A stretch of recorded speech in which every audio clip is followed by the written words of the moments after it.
Ever find yourself like totally glued to a speech? Yeah. You know, where you're just captivated by the speakers, every word, or maybe you've read a book that just like wouldn't leave your head even after you finished it. Happens to the best of us. Today, we're going to unlock that secret, those like word ninja skills, by diving deep into the world of rhetorical devices.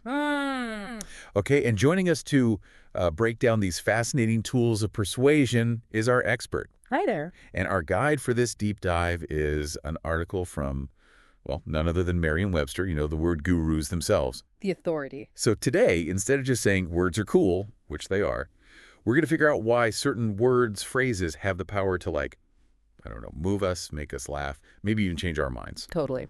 So, okay, let's unpack this. First things first, what exactly is a rhetorical device? Because it sounds kind of like, I don't know, complicated. Yeah, it's simpler than it sounds. So rhetoric, at its very core, is basically just the art of persuasion. You know, it's about using language effectively to get your message across.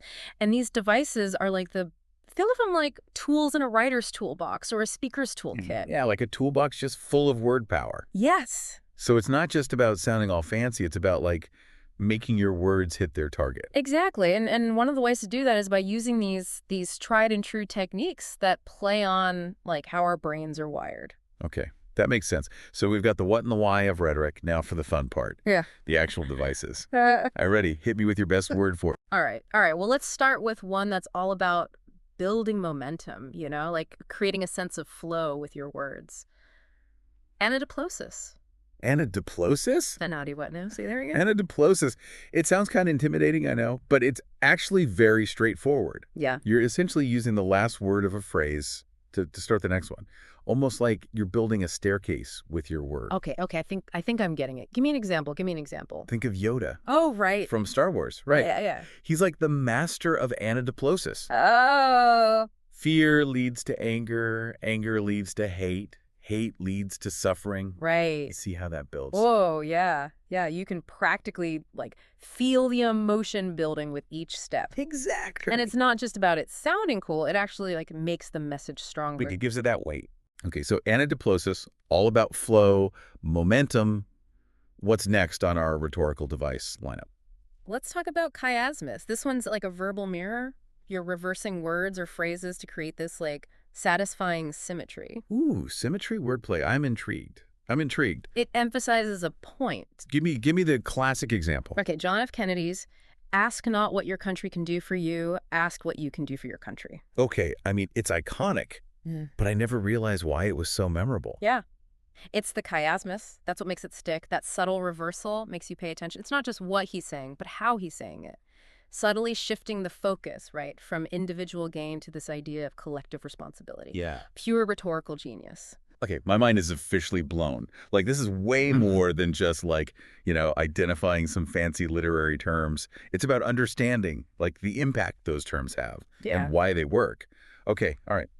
I'm ready for another brain-tickling device. What's next?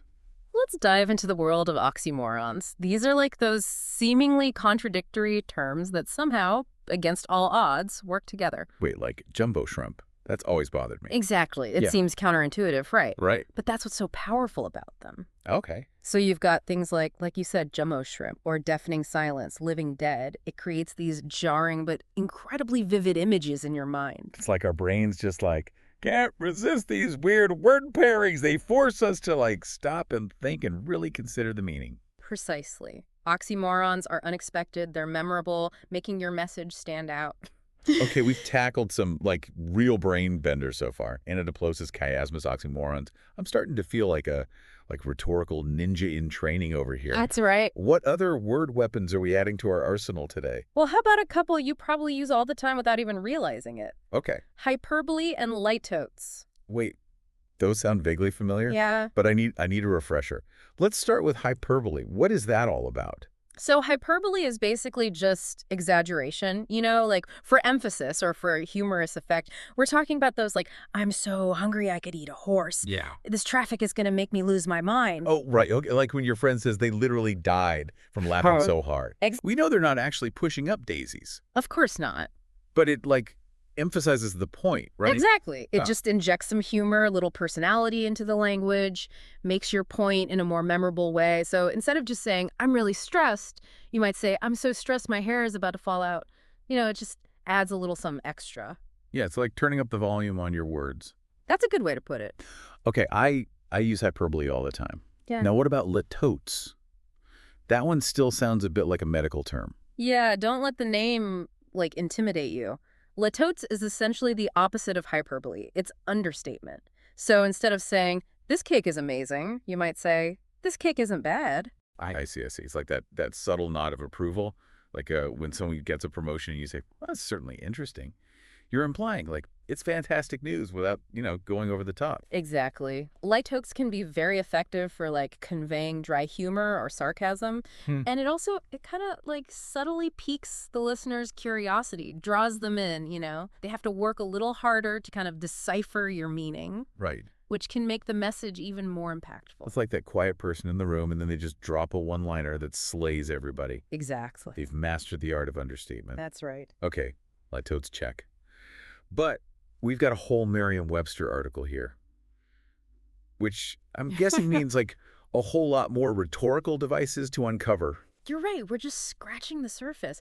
And I'm particularly excited to talk about metaphors. They're like these mini explosions of meaning. You're connecting seemingly unrelated things to create a really powerful impact. Oh, metaphors. Those are like the poetic ones. Right. Like life is a journey. Exactly. Life isn't literally a journey, right, with a map and a destination. But the metaphor, it evokes the sense of purpose, challenges to overcome, and ultimately, a destination. So it makes this abstract idea of life feel more concrete, more relatable. Yeah, it's like they paint a picture in your mind, but with words instead of brushes and paint. Yes. Now, what about metaphors' more direct cousins? Yeah. Similes, right? Mm-hmm. Aren't those considered rhetorical devices too? Absolutely. Similes are all about making comparisons using like or as. They're often used to create vivid imagery or to emphasize a particular quality. Okay, so instead of just saying that presentation was bad, we could say something like that presentation landed like a lead balloon. Perfect example. Right. The simile, it instantly gives you a sense of how the presentation was received. Right. Heavy, awkward, definitely not well received.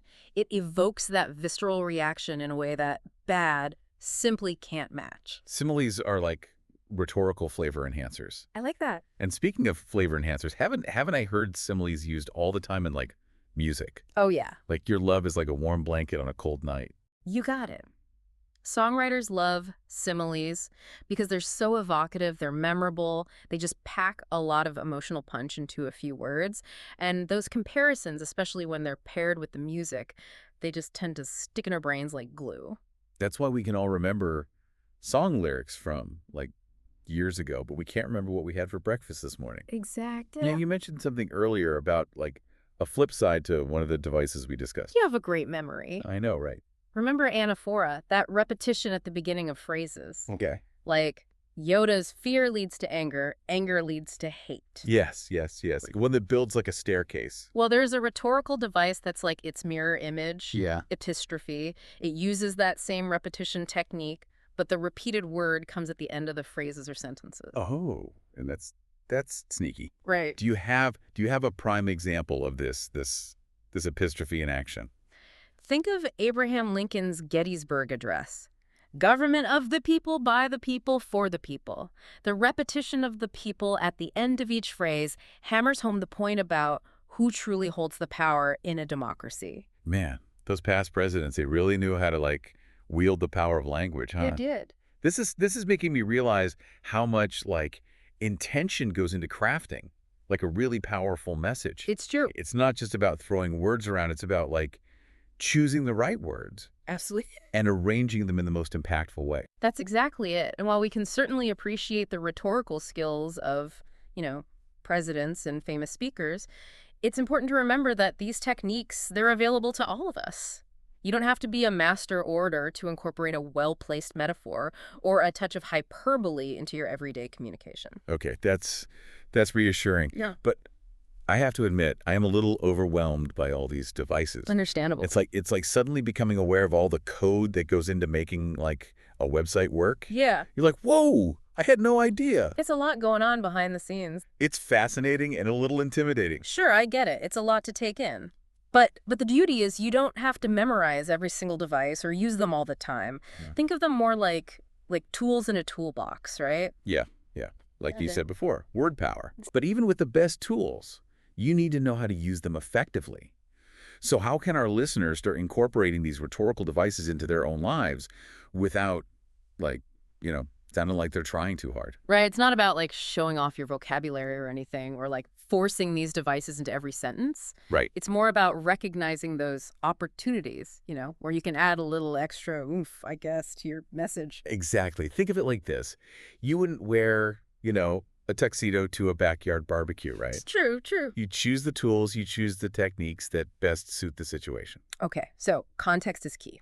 But how do we know, which rhetorical device to use and when? It's do I use a metaphor here? Or maybe, a well-placed simile? I don't want to overthink it, Yeah. No, you're right. It shouldn't feel like a chore or anything. It's more about developing an ear for it. Just start paying attention to how these devices are used in the wild, in books, in speeches, even everyday conversations. And I think once you start to notice them, you'll naturally start incorporating them into your own communication more. So it's like learning a new language almost. At first you're consciously translating, and then eventually it just becomes second nature. Precisely. And the more you experiment, the more confident you'll become. You'll be wielding those word ninja skills like a pro in no time. I love it. This has been such an eye-opening deep dive. But before we wrap things up, do you have any parting advice for our listeners? Any exercises they can try to kind of keep this rhetorical momentum going? Yeah, I would say choose one rhetorical device that we've talked about today, the one that, really resonated with you, and just pay close attention to how it's being used in your everyday life. Listen to a podcast, watch your favorite show. You could even eavesdrop on a conversation, at a coffee shop, in a non-creepy way, of course, and see if you can spot it. I love that. It's like a scavenger hunt for persuasive language. Exactly. It might even make you appreciate those conversations or that podcast even more. There you go. It's all about developing that awareness of the subtle ways that language shapes our understanding, influences how we feel about things. Well said. So, to recap, rhetorical devices, they're tools of persuasion. They're all around us. And we can all learn to use them more effectively. It's been a wild ride through the world of words, folks. Until next time, keep those ears peeled, keep those minds open, and definitely keep those rhetorical devices handy. Because you never know when you might need to unleash the power of language.